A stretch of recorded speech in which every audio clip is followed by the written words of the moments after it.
Les grandes civilisations du passé ont posé les fondations de notre monde moderne. Nul n'ignore que les Égyptiens, les Grecs et les Romains étaient de remarquables ingénieurs et de brillants inventeurs.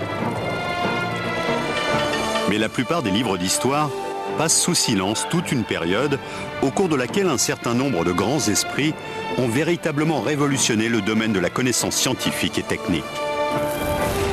Une période considérée comme l'âge d'or du progrès technologique en Orient.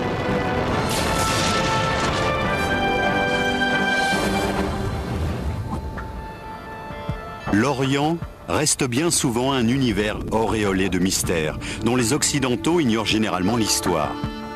On sait pourtant aujourd'hui que les technologies et les sciences qui constituent la base même de nos sociétés industrialisées sont le lointain héritage d'une grande civilisation qui régnait il y a plus de 1000 ans sur le Proche et le Moyen-Orient. Une civilisation qui connaissait déjà l'ordinateur de poche et qui n'avait pas attendu l'arrivée du GPS pour se repérer dans l'espace. Qui avait inventé de gigantesques machines hydrauliques capables de dompter les forces de la nature pour transformer le désert en une succession de riantes oasis. Dont les ingénieurs étaient parvenus à mettre au point des dispositifs qui restent au cœur de bon nombre de machines actuelles.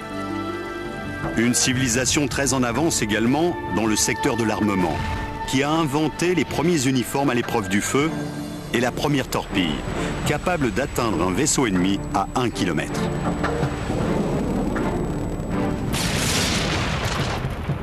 L'effondrement de l'Empire romain marque un grand tournant pour la civilisation occidentale. Tandis que l'Europe s'enfonce dans une longue éclipse, oubliant une bonne partie de l'acquis des grandes civilisations de l'Antiquité, le monde oriental, lui, s'épanouit. Comblant le vide laissé par la disparition des grandes civilisations antiques, les mathématiques, la médecine, la littérature et la physique connaissent au Moyen-Orient un essor remarquable. L'évolution qu'a connue la société pendant les 500 ans, qui du 8e au 13e siècle constitue l'âge d'or de la culture islamique, nous oblige aujourd'hui à revoir l'idée que nous nous faisons de l'histoire ancienne. Un grand nombre de savants, d'ingénieurs et d'artisans de l'époque étaient au sommet de leur art. C'était une époque de grande créativité. Tandis que l'islam, parti de la péninsule arabique, se propage en Inde, en Afrique du Nord et jusqu'en Espagne, les hommes de science musulmans accumulent une somme de connaissances telles que l'humanité n'en a jamais connue. Pendant 5 siècles, le monde musulman va être le centre du savoir et de la culture. L'Europe n'aurait jamais pu avoir le développement qu'elle a connu par la suite sans l'apport de cette culture. Pendant toute cette période qui a duré de l'an 700 environ à l'an 1600, voire au-delà, il y a une sorte de soif de connaissance permanente. Dès la fin du 8e siècle, apparaît une école qui restera longtemps à l'avant-garde du progrès technique et scientifique. Connue sous le nom de Maison de la Sagesse, c'est un peu l'équivalent de la Sorbonne ou de Polytechnique. Elle attire des intellectuels venus de l'ensemble du monde musulman. L'une de ses activités principales est le déchiffrage des ouvrages anciens qui contiennent les plans de machines en usage 1000 ans plus tôt. Les premiers savants arabes ont repris des textes hellénistiques et romains et les ont traduits, tout en développant les principes qui y étaient exposés. On trouve ainsi dans les manuscrits de cette époque un certain nombre d'indices qui donnent à penser que les ingénieurs du monde musulman, comme leurs prédécesseurs, s'intéressaient aux automates, l'équivalent de nos robots actuels. Plusieurs chercheurs actuels, comme Salim Al-Hassani, professeur à l'université de Manchester en Angleterre, ont étudié ces ingénieuses machines dont certaines, comme cette serveuse de thé, font appel à des procédés encore utilisés de nos jours. La serveuse de thé est constituée d'un réservoir placé au-dessus d'un robot. Ce réservoir est percé d'un trou par lequel l'eau ou le thé peut s'écouler. Ce système permet de contrôler le débit de la machine, ce qui devait beaucoup étonner et amuser l'assistance. Le réservoir est rempli d'eau ou de thé qui tombe ensuite goutte à goutte dans un récipient à un rythme constant. Lorsque le liquide atteint un certain niveau, au bout de 7 minutes et demie exactement, il s'écoule dans le verre que la serveuse tient à la main. Le poids du verre plein déclenche un mécanisme qui fait descendre la figurine. Une porte s'ouvre et la serveuse propose le verre à l'invité ébahi. Ce genre de machine devait augmenter encore l'admiration et le respect dont jouissaient les savants de l'époque.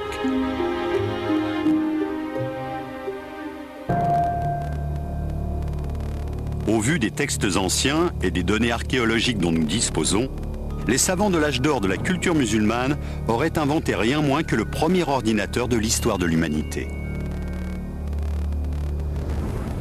Des fouilles sous-marines entreprises au début du XXe siècle au large de l'île grecque d'Anticythère ont permis de mettre au jour les vestiges d'une petite merveille de la technologie du monde antique. Fabriqué autour de l'an 100 avant notre ère, le mécanisme d'Anticythère serait, de l'avis des spécialistes, un calculateur analogique, véritable prototype de l'ordinateur. Cette machine à engrenages a contraint les historiens à revoir totalement l'idée qu'ils se faisaient des connaissances technologiques dans le monde antique. Bien que le mécanisme d'Anticythère ait été examiné par les plus grands spécialistes, son fonctionnement exact reste un mystère. Heureusement, certains ouvrages arabes du Moyen-Âge contiennent des indices qui permettent de formuler des hypothèses. On a ainsi retrouvé dans un manuscrit du Xe siècle, attribué à un astronome du nom d'Al-Biruni, le croquis d'un calendrier à engrenages. La machine d'Al-Biruni permettait, grâce à un système très élaboré, de suivre les mouvements des astres du système solaire. Composé de 8 roues dentées en bronze, ce mécanisme est en soi une véritable prouesse technologique. Tous les cadrans étaient réglés sur la bonne position astrologique avant la mise en service de la machine. Chaque jour, on avançait l'aiguille principale d'un cran, ce qui mettait en action l'ensemble des engrenages, modifiant successivement les indications relatives au Soleil, à la Lune et aux phases de la Lune. Les roues dentées étaient réalisées avec une telle précision que la machine permettait d'indiquer très exactement les jours, les mois et les années. Les savants du monde musulman avaient-ils connaissance du mécanisme d'Anticythère? Possédaient-ils les compétences nécessaires à la fabrication d'instruments aussi complexes?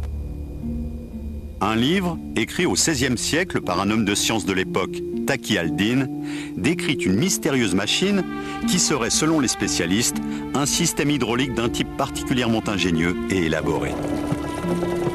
Actionnée par la force de l'eau, cette pompe monobloc à 6 cylindres semble sortir tout droit des bureaux d'études du XXe siècle et n'a rien à envier à une machine moderne.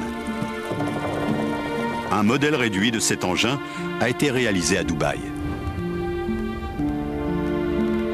Cette maquette représente la pompe à 6 cylindres de Taqi al-Din. Il s'agit d'une machine hydraulique, actionnée par une grande roue. Cette roue est reliée à un axe, qui est en fait un arbre à cames, muni de 6 cames différentes. Chaque pièce de bois est lestée à son extrémité par une sphère. Chaque came actionne à son tour un levier constitué d'un bras fixé en son centre et aboutissant à un piston vertical.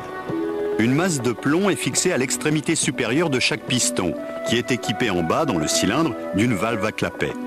La roue tourne et chaque bras de levier est actionné successivement par les cames. L'eau est remontée à la surface par le piston à valve. Lorsque le levier est libéré, le poids vient appuyer sur le piston et l'eau est évacuée vers le système de distribution. La machine de Taqi al-Din est le fruit d'une évolution remarquable qui part d'une invention des frères Banu Moussa au début du IXe siècle et passe par les améliorations apportées un peu plus tard par le grand ingénieur Al-Jazari. Mais la civilisation musulmane du Moyen-Âge n'a pas seulement produit des mécanismes ingénieux et des instruments sophistiqués. Les savants et les inventeurs de l'époque ont également créé des machines automatiques géantes, destinées à assurer la survie de millions de personnes. Des machines basées sur des technologies qui ne referont surface que 500 ans plus tard.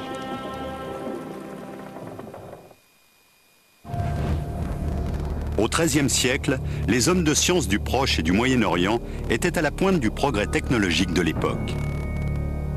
Les machines inventées pendant l'âge d'or de la civilisation musulmane étaient fondées sur des concepts complexes et révolutionnaires.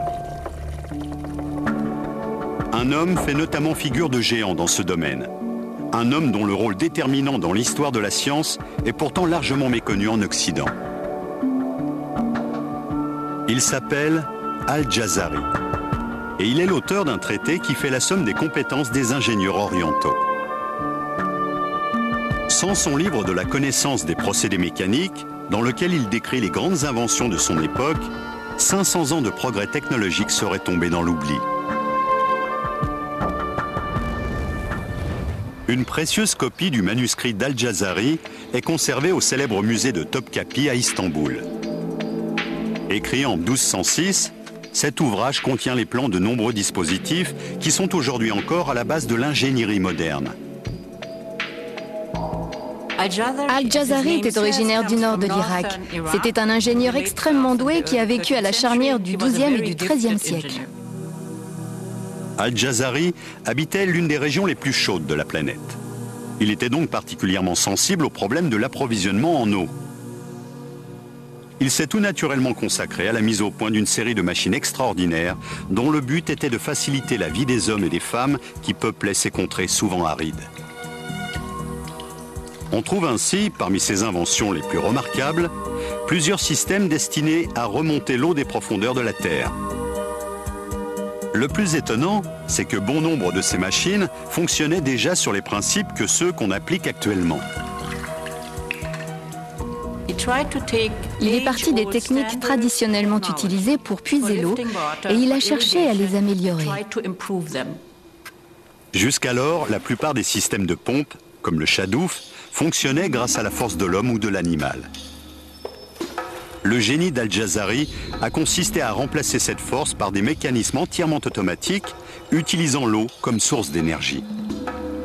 L'une de ses inventions les plus singulières est connue sous le nom de système de pompage numéro 3. On a longtemps cru que cette machine compliquée n'avait jamais existé, qu'il s'agissait uniquement d'une idée sortie de l'imagination du grand homme. Mais une récente découverte tente à prouver le contraire. On a en effet retrouvé à Damas, en Syrie, les vestiges d'une roue à eau qui fonctionnait manifestement selon les principes définis dans le manuscrit d'Al-Jazari. Al-Jazari était un constructeur extrêmement doué. Il ne se contentait pas de décrire des machines, il les construisait vraiment. Réalisée au XIIIe siècle, cette machine hydraulique a fonctionné pendant plus de 700 ans. Une belle preuve de la qualité de sa conception. Elle a notamment servi à alimenter en eau un hôpital du quartier jusque dans les années 1970. Al-Jazari revenait souvent sur son travail, améliorant sans cesse ses plans. Ce remarquable dispositif est une application concrète de son troisième projet de système de pompage. Il fait appel à un système complexe d'engrenage que l'on retrouve souvent ailleurs dans son œuvre. Dans son livre, Al-Jazari explique que son système de pompage fonctionne théoriquement avec une série de palettes creuses. L'eau est censée tomber d'une certaine hauteur sur les palettes, entraînant la rotation de la roue, qui actionne à son tour un système de pignons et d'axes qui met en mouvement les récipients chargés de remonter l'eau. Cette machine fonctionne selon les mêmes principes de base, sauf que l'énergie n'est pas produite par une chute d'eau verticale, mais par la force horizontale du courant. Actionnée par des pièces de bois horizontales, la roue tourne, entraînant un ensemble d'engrenages et de pignons qui permettent de faire monter l'eau dans la tour. L'eau était ainsi acheminée jusqu'au sommet de l'édifice, à une douzaine de mètres de hauteur. 3 pièces de bois qui faisaient partie du dispositif ont été conservées. Une grande roue dentée horizontale était couplée avec une autre roue dentée, verticale celle-là, qui entraînait un ensemble de chaînes et de seaux reliés à une poulie. L'eau était ainsi montée par les seaux jusqu'au sommet de la tour, où elle était déversée dans un aqueduc directement relié à l'hôpital voisin. Cet ensemble, étonnamment bien conservé, est un bel exemple de réalisation technologique ancienne destinée à améliorer le quotidien de la population. Avec son 4e projet de machine hydraulique, Al-Jazari va cependant aller plus loin encore, en révolutionnant véritablement la science de la mécanique. Cette fois-ci, il fait appel à un système de manivelle. Il est apparemment le premier à mentionner ce dispositif dans le cadre d'une application pratique. La plupart des ingénieurs du XXIe siècle vous diront que la manivelle est sans conteste la plus importante invention de la mécanique après la roue. Une invention qui, quelques 500 ans plus tard, jouera un rôle déterminant dans l'avènement de la société moderne. L'utilisation de la manivelle, reliée à ce que nous appelons un arbre à cames, a permis la naissance de nouvelles machines, puis des moteurs, d'abord à vapeur, ensuite à gazole ou à essence. Ce simple élément mécanique permet de convertir un mouvement de rotation continue en un mouvement rectiligne alternatif. La manivelle à main était connue depuis des siècles.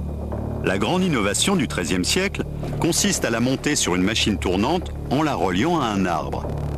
Les études qui ont été faites des plans d'Al-Jazari ont permis de montrer que l'axe horizontal de sa machine était actionné par un système d'engrenage et que l'extrémité de la manivelle coulissait dans un bras articulé, allant et venant de part et d'autre de son point d'attache et entraînant ainsi l'élévation et l'abaissement successifs du seau. Avant les récentes études menées sur le manuscrit d'Al-Jazari, on pensait généralement que ce système était une invention européenne du XVe siècle. En fait, Al-Jazari utilisait déjà le principe de la manivelle 200 ans plus tôt. Un certain nombre d'autres éléments tentent à prouver que les grands mécanismes destinés à assurer l'approvisionnement en eau étaient très répandus et très développés dans le monde musulman de l'époque. Les norias, ces grandes roues à eau entièrement automatisées que l'on rencontre encore dans beaucoup de pays, en sont peut-être l'exemple le plus remarquable. C'est près de Hama, en Syrie, que l'on trouve les norias les mieux conservées. Décrite dès le 1er siècle avant notre ère par l'architecte romain Vitruve, la noria est un gigantesque élévateur d'eau. Ce qui est merveilleux avec la noria, c'est qu'elle marche toute seule. Tout est automatique. Elle travaille pour vous grâce aux forces de la nature. Ces machines géantes étaient conçues pour remonter près de 100 litres d'eau par minute. Ces vestiges du passé nous donnent une idée de ce que pouvaient être les norias à l'époque où elles étaient omniprésentes dans le paysage du Moyen-Orient. C'est une roue à eau munie de compartiments ou de seaux répartis à la périphérie et de pales sur le bord extérieur. Cette roue est mue par le courant et l'eau est puisée par les seaux lorsqu'ils passent dans la rivière. L'eau pénètre dans chaque récipient, puis est remontée jusqu'au sommet de la roue où elle se déverse dans une tranchée ou un conduit ouvert. La plus grande roue encore en place mesure une vingtaine de mètres de diamètre et possède 120 seaux répartis sur tout son périmètre. Les plans étonnants que nous a laissés Al-Jazari et les magnifiques roues à eau géantes qui continuent de tourner ici ou là dans certains pays musulmans témoignent de l'extraordinaire développement technologique que ce monde connaissait au Moyen-Âge. Il existe cependant bien d'autres machines nées en Orient dont certaines étaient tellement en avance sur leur temps que les historiens ont longtemps douté qu'elles aient jamais existé.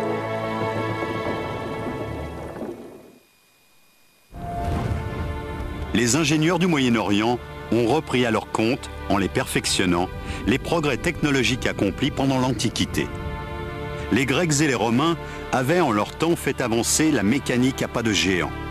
De grands inventeurs comme Héron d'Alexandrie ou Philon le Juif ont eu une influence déterminante sur les hommes de science qui, 1000 ans plus tard, feront la gloire de la civilisation musulmane.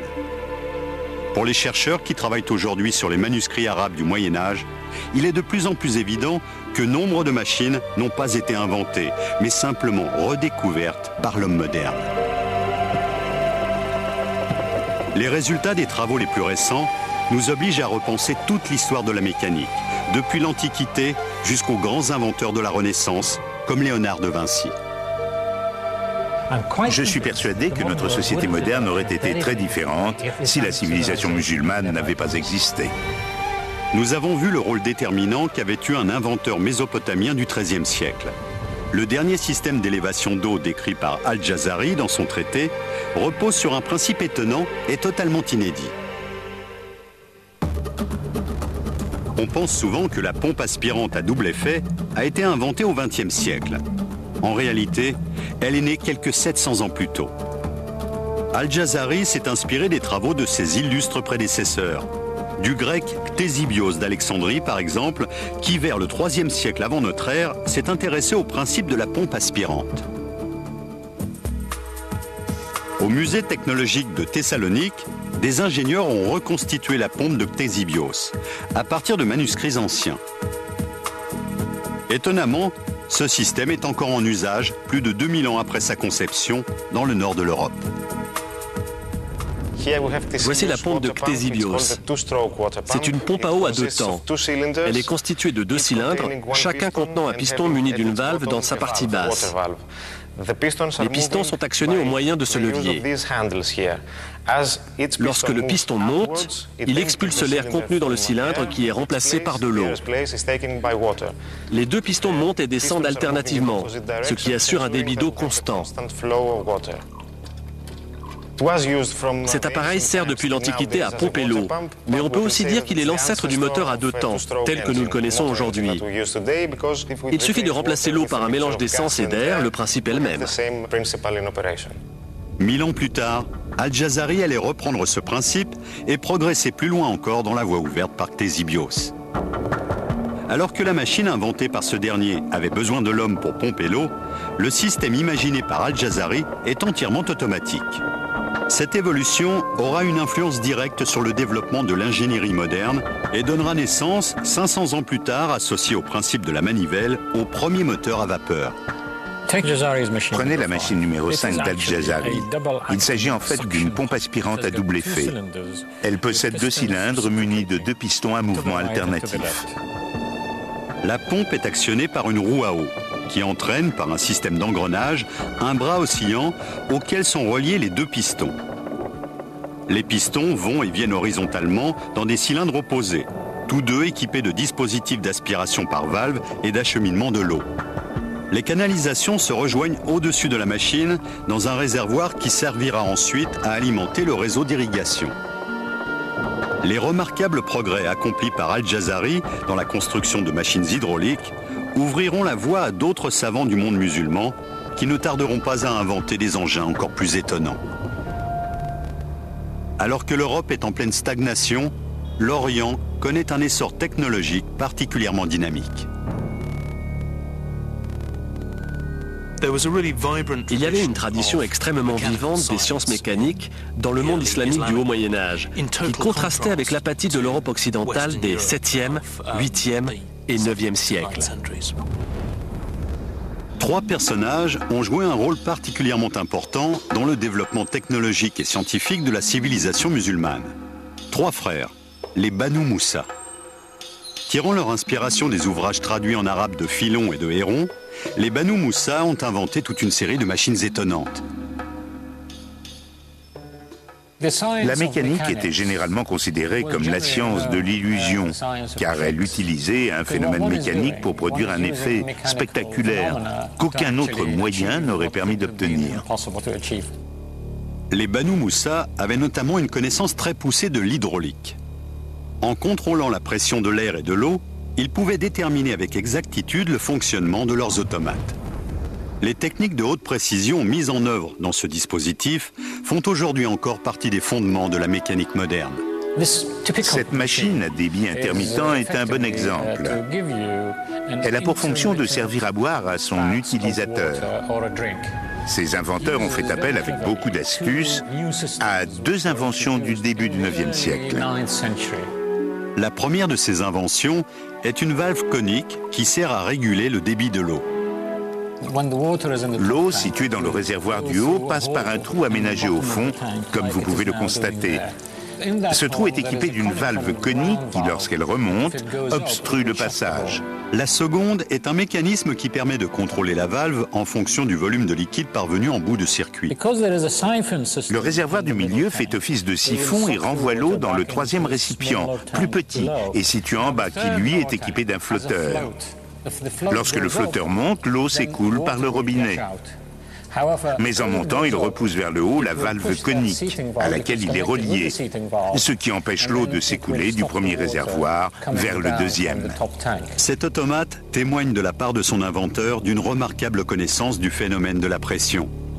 Ce sont exactement les mêmes techniques que l'on retrouve aujourd'hui dans les dispositifs de régulation des machines à laver ou des moteurs d'avion à réaction.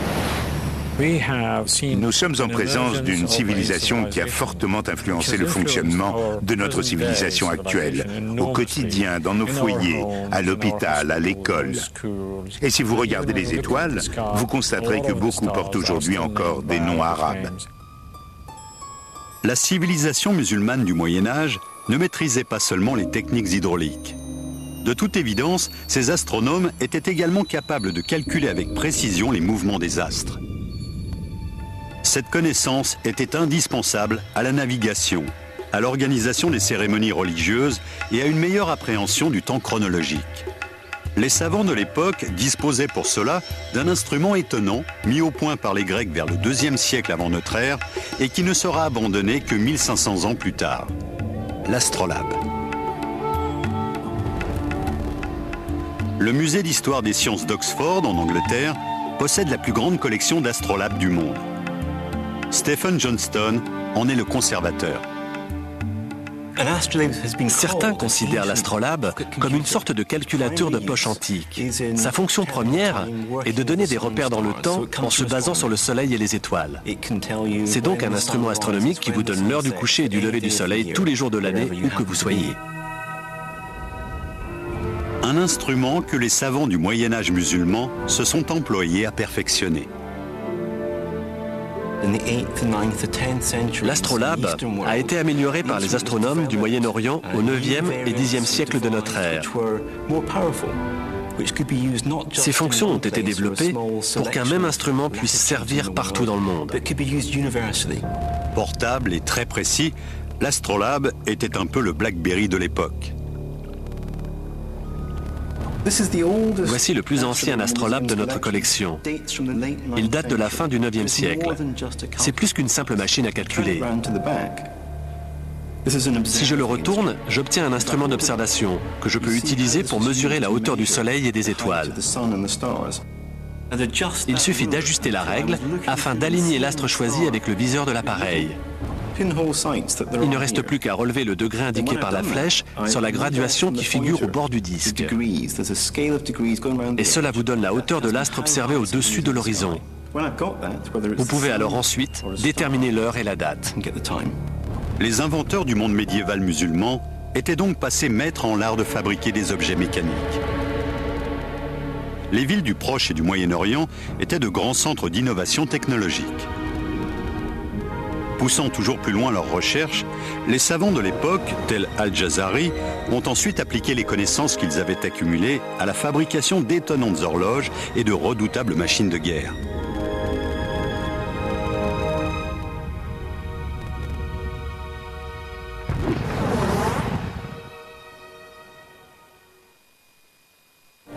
Les travaux des savants du monde musulman du Moyen-Âge ont débouché sur la mise au point de technologies sans lesquelles le monde moderne serait bien différent de ce qu'il est aujourd'hui. Le grand inventeur Al-Jazari expose ainsi dès le XIIIe siècle, dans son livre de la connaissance des procédés mécaniques, les grands principes de mécanique qui préfigurent l'avènement de la société industrielle. Cet ouvrage est un précieux témoignage de l'état d'avancement des connaissances technologiques à une période méconnue de l'histoire de l'humanité. Il décrit en détail une cinquantaine de machines différentes, chaque présentation pouvant ainsi servir de mode d'emploi aux ingénieurs de l'époque désireux de construire ces engins souvent compliqués. Nous avons demandé au modéliste britannique Richard Windley de réaliser la réplique d'une des machines automatiques d'Al-Jazari qui fait appel à une bougie pour calculer avec précision le temps écoulé. Il précise dans quelle matière la bougie doit être faite, ses dimensions exactes, et même la nature de la mèche à utiliser. Al-Jazari décrit 4 horloges à bougie dans son traité, faisant preuve d'un raffinement inégalé en ce domaine. Le système est actionné par la lente combustion de la bougie, qui raccourcit peu à peu, faisant ainsi bouger grâce à une série de poulies et de câbles, une aiguille sur un cadran qui permet de lire l'heure. La journée islamique était divisée en unités de durée inégale. L'heure diurne n'avait pas la même durée que l'heure nocturne, ce qui complique la tâche. La solution est pourtant d'une simplicité déconcertante. À mesure qu'elle se consume et que la cire fond, la bougie est poussée vers le haut et monte donc progressivement. Ce plomb va par conséquent descendre à la même vitesse, en tirant sur ce cordon, qui s'enroule ici autour d'une poulie, elle-même montée sur un axe. Cet axe est relié à l'aiguille du cadran sur lequel on peut ainsi lire l'heure. Cette horloge minutieusement construite fait également appel à un autre mécanisme simple que l'on retrouve aujourd'hui dans de nombreux foyers.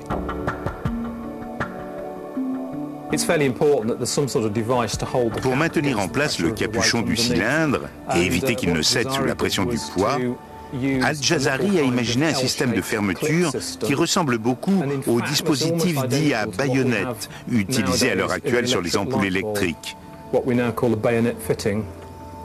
Il est quand même étonnant de retrouver quasiment le même système 800 ans après.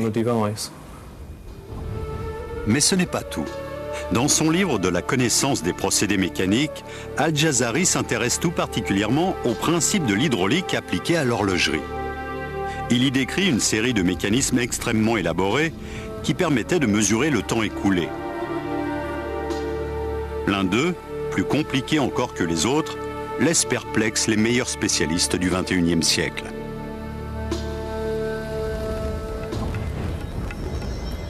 Il s'agit de l'horloge de l'éléphant. On en trouve aujourd'hui une réplique grandeur nature dans le centre commercial Ibn Battuta de Dubaï.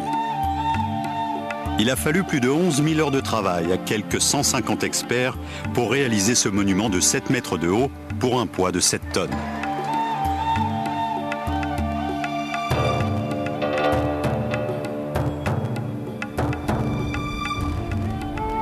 Ludo Verheyen a dirigé la réalisation de cette copie du chef-d'œuvre d'Al-Jazari.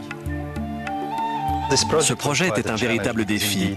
C'était en effet la première fois que l'on tentait de reconstruire cette machine. C'est un mécanisme très compliqué imaginé il y a 800 ans par le grand inventeur Al-Jazari.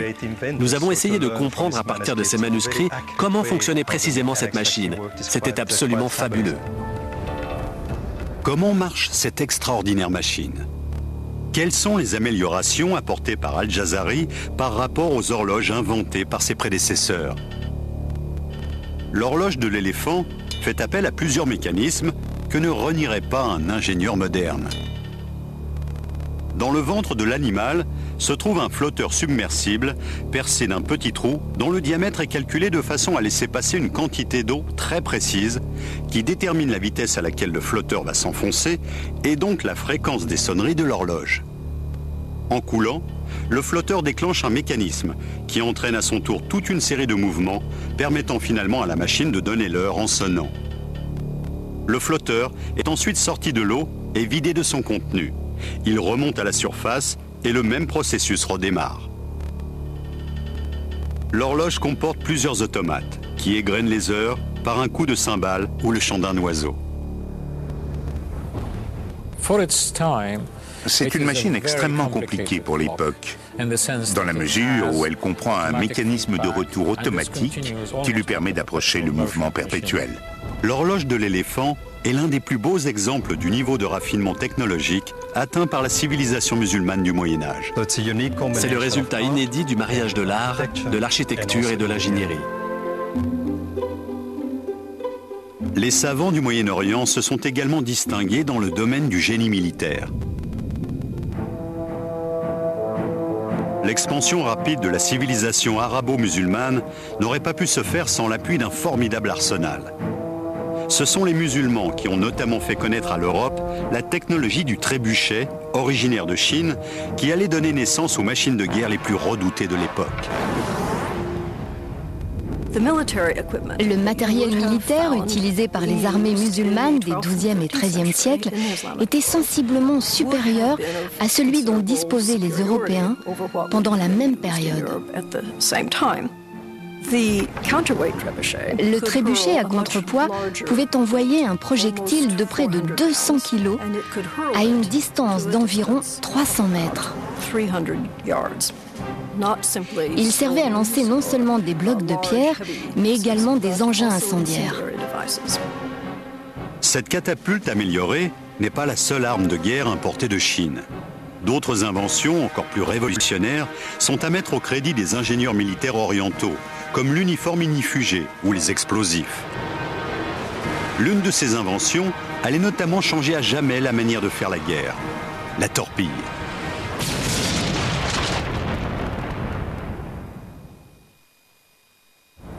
Les ingénieurs et les savants du Moyen-Orient ont beaucoup contribué au perfectionnement de technologies remarquables en s'inspirant des avancées qu'avait connues la science pendant l'Antiquité. Mais ils ont mis le même talent et la même imagination à concevoir des armes de guerre aussi ingénieuses que terrifiantes.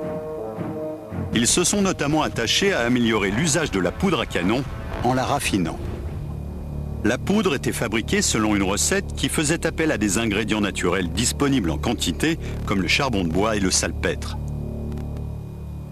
En mélangeant ces composants relativement inoffensifs, vous obtenez un produit qui va être au centre de toutes les guerres pendant près de 1000 ans.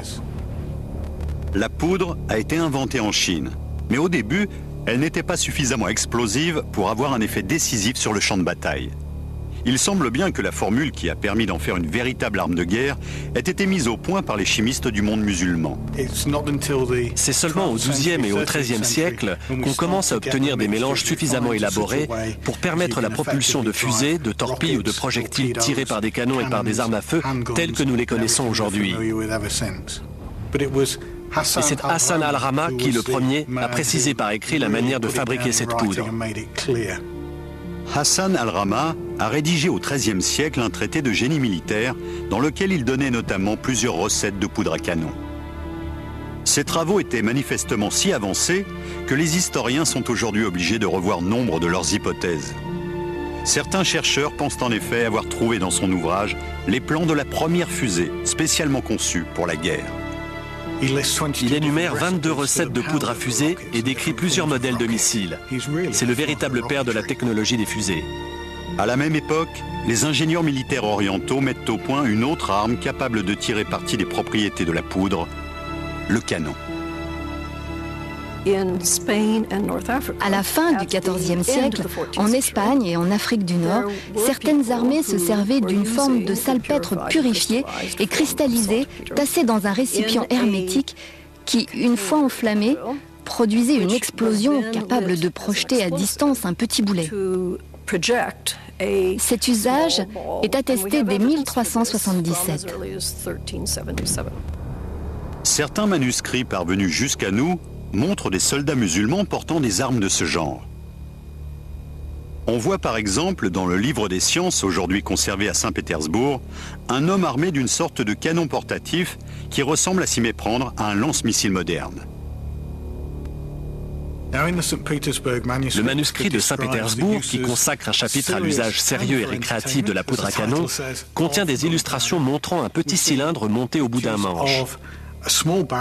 Il s'agit d'un canon à main, voire de l'ancêtre de nos armes de poing actuelles. Une arme qui préfigure en tout cas celle que portent aujourd'hui tous les soldats du monde.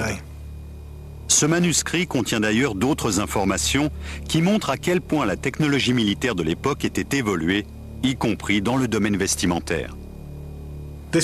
Cette tenue a été faite selon les indications données par le manuscrit de Saint-Pétersbourg. La première couche est constituée par une tunique de soie. Or, on sait bien que la soie résiste au feu. Les pilotes de Formule 1 portent tous un vêtement de soie sous leur combinaison ignifugée. Au-dessus de cette tunique, nous avons une veste matelassée, ce que les chevaliers occidentaux de l'époque appelaient un gambison, et qui était rembourré de coton. Le tout était recouvert d'une dernière couche en laine, qui constituait une protection efficace contre le feu et même contre les produits chimiques, très semblable à celle que sont censés porter les soldats modernes en cas d'attaque nucléaire ou biologique. Les illustrations du manuscrit montrent des combattants portant sur eux des engins incendiaires qui étaient probablement allumés juste avant qu'ils ne se ruent contre la cavalerie ennemie, provoquant la panique dans les rangs de l'adversaire. Les engins incendiaires ressemblaient à ça. Le manuscrit nous dit qu'ils étaient en fibre de lin. C'est ce que nous avons là. De la fibre de lin tordue à la main et garnie d'une certaine quantité de poudre noire. On voit sur les illustrations que ces petits sachets étaient fixés sur les vêtements protecteurs des soldats.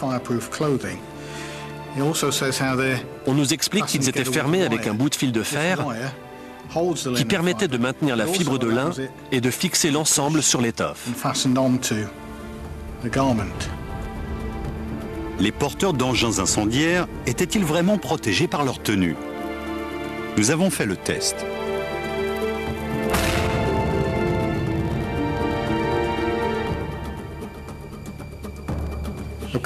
Pendant une charge, des centaines de pétards de ce type devaient exploser simultanément, ce qui devait affoler les chevaux.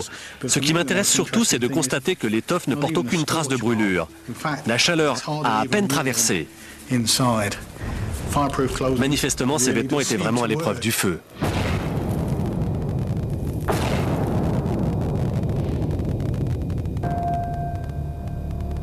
La récente découverte dans des textes anciens d'une autre invention redoutable a considérablement modifié l'idée que se faisaient les historiens des méthodes de guerre de l'époque. Il existe un certain nombre de similitudes entre les technologies militaires du Moyen Âge et celles d'époques plus proches de nous. Je pense en particulier à un engin qui ressemble fort à une torpille. Ce curieux objet, qualifié d'œuf mobile qui s'enflamme par les auteurs de l'époque, serait en effet la première torpille de l'histoire de l'humanité. C'est une arme destinée à couler les navires. Contrairement à une torpille moderne, elle ne se déplace pas sous l'eau, mais sur l'eau. Les ingénieurs militaires de la civilisation musulmane médiévale avaient-ils vraiment les moyens de fabriquer de telles armes? Nous pensions jusqu'à présent que la torpille était une invention du 19e siècle. Le fait qu'un engin très semblable existait déjà il y a 700 ans nous oblige à regarder les choses sous un jour nouveau et à réécrire certaines pages des manuels d'histoire. Il s'agit bien d'une torpille. Était-elle efficace? Nous l'ignorons. Pour tenter de répondre à cette question, nous avons demandé au modéliste Richard Windley de construire une réplique miniature de cette petite merveille de la technologie médiévale à partir des plans originaux du XIIIe siècle. Cette maquette a été fabriquée d'après les illustrations d'un manuscrit musulman datant à peu près de l'année 1220. Le texte parle d'un engin en forme de poire aplati plus précisément. Cette réplique est faite en cuivre et en fer. Ce cylindre situé sur la face supérieure contient la charge de poudre noire. La pointe permettait à l'engin d'aller se ficher dans la coque du navire ennemi. Il était alors très dangereux d'essayer de le retirer. Une fusée n'est ni plus ni moins qu'un tube à l'intérieur duquel on a tassé de la poudre. Cela ressemble beaucoup aux feux d'artifice qu'on utilise encore aujourd'hui, ainsi d'ailleurs qu'à ceux que fabriquaient déjà les Chinois il y a des centaines d'années. J'ai réalisé la face intérieure de cette réplique en employant un procédé inédit. L'original possédait probablement une sorte de coque en fer martelé. La torpille était vraisemblablement bourrée d'une substance incendiaire. Destinée à semer la panique dans la flotte ennemie, elle devait également provoquer des dégâts importants.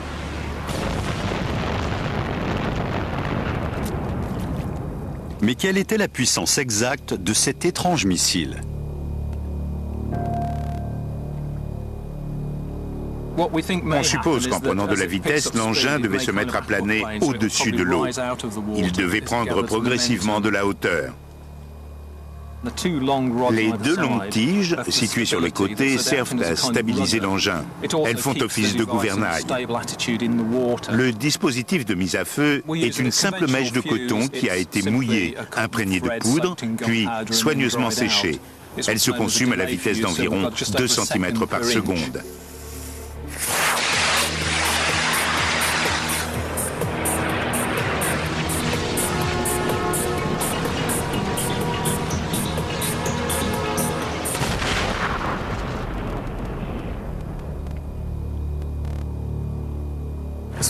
Superbe, c'est vraiment génial. Ces gens-là étaient parfaitement capables de fabriquer des armes redoutables. Il est donc faux de croire qu'après la chute de l'Empire romain, l'humanité s'est enfoncée dans une période d'obscurantisme et a oublié toutes les grandes découvertes qui avaient été faites pendant l'Antiquité. Les recherches les plus récentes montrent qu'en réalité, les savants de la civilisation musulmane du Moyen Âge ont recueilli pour l'enrichir l'héritage de leurs prédécesseurs grecs ou romains. Dans leur façon de penser et de concevoir de nouvelles technologies, je crois qu'ils étaient plus originaux que les Romains et peut-être même que les Grecs. Les textes de la civilisation arabo-musulmane du Moyen-Âge livrent peu à peu leurs secrets aux chercheurs. Ils révèlent l'existence de machines extrêmement élaborées à une époque que l'on croyait rétrograde. Manifestement, il va falloir réviser la liste des grands précurseurs de la civilisation moderne. En effet, les travaux les plus récents des chercheurs remettent en cause la vision que nous avions de l'histoire ancienne. Il faut se rendre à l'évidence, l'homme moderne n'a pas inventé la société mécanisée. Il l'a simplement redécouverte.